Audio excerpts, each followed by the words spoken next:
Un souhait pour demain?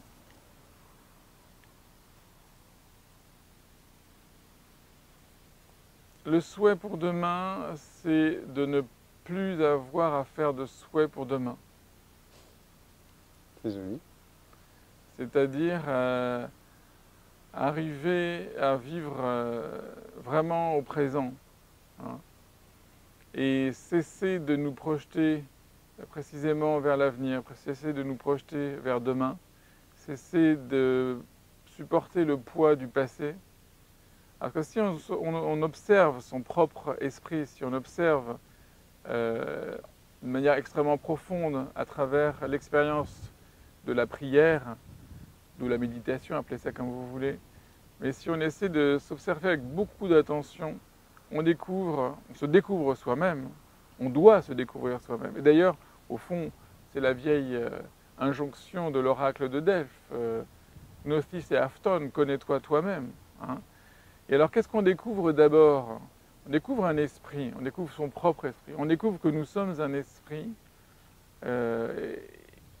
qui, en réalité, ne passe son temps qu'à penser à l'avenir et au futur, et au passé, pardon.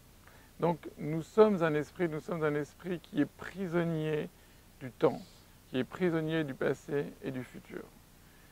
Et c'est là où se produit vraiment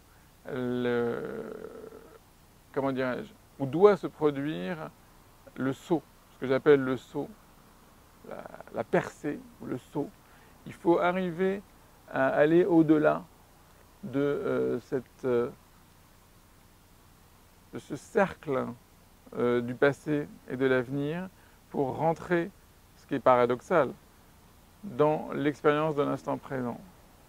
Et c'est dans la rencontre de l'instant présent, c'est dans l'instant présent que la dimension de l'éternité, la dimension de l'infini, en quelque sorte, est présente. Mais ce n'est pas du tout évident. Et ça peut paraître paradoxal parce que nous pensons que nous vivons au présent. En réalité, nous ne sommes quasiment jamais présents à nous-mêmes, et donc pas présents à Dieu, et donc pas présents aux autres.